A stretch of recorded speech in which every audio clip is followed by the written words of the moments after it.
जय जगन्नाथ फ्रेंड्स आधार कार्ड विभाग आसी बंपर भर्ती 2024 जार ए नुआ नोटिसटी जारी हो जाइए एग्जाम हेबनी सीधा भर्ती रहा को सालारी 75,000 पर मंथ हिसाब से मिल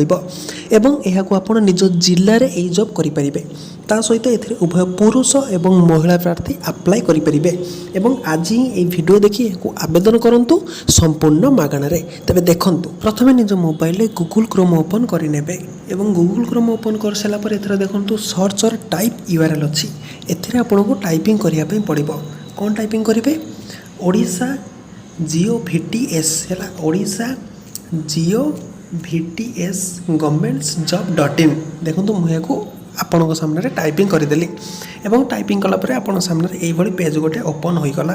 एवं तलकू स्क्रॉल डाउन करेंगे तलकू स्क्रॉल डाउन कलापर ओडिशा गवर्नमेंट लाटेस्ट जॉब रही है ओडिशा आधार कार्ड रिक्वायरमेंट 2024 रही है देखूँ दशम एवं +2 जो मैंने पास अच्छा से आवेदन करेंगे यार उपरको आपन को क्लिक करने पड़ो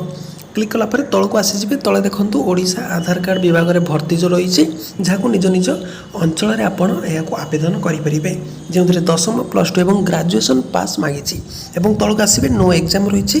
सीधा भर्ती रलक स्क्रॉल डाउन करेंगे आम देखने प्रथम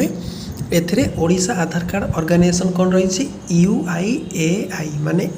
unique identification authority of India ता तक देखा आधार कार्ड सब पोस्ट सब कौन रही regional officer section officer deputy director senior accountant officer एवं ता तक देखो डेप्यूटी डायरेक्टर अकाउंटेंट स्टेनोग्राफर एवं असिस्टेंट एवं अदर वैकेंसी रही है असिस्टेंट एवं अदर वैकेंसी जो मैंने +2 पास कर 10th पास कर जॉब करेंगे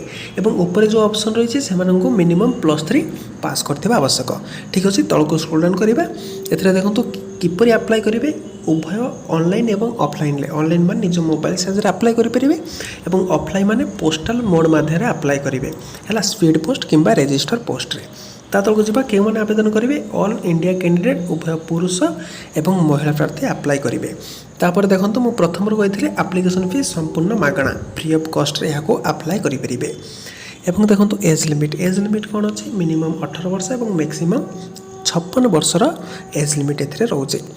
तापर जी एजुकेशनल क्वालिफिकेशन प्रथम 10th +2 ITI diploma and graduate माने +3 पिला माने मध्य एथिरे आवेदन करेंगे तापर जी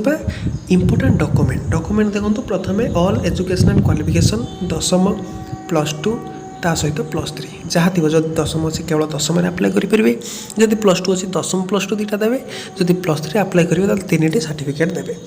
ता तले देखो valid ID proof Aadhaar card PAN card voter ID दरकार तापर कास्ट सर्टिफिकेट दरकार एज प्रूफ दरकार डोमिसाइल सर्टिफिकेट डोमिसाइल माने आपणकर रेसिडेंट सर्टिफिकेट तापर जदि किसी आपणकर एक्सपीरियंस रही पूर्व ऑफिस रे ताहा मध्ये आपण देई परियो जदि एक्सपीरियंस नाही बा फ्रेशर पिला अछंती न देले भी चलिबो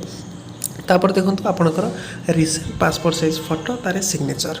ठीक अच्छे तलक स्क्रॉल डाउन करेंगे किपरि अप्लाई करेंगे एथिरे डिटेल देखो मेंशन रही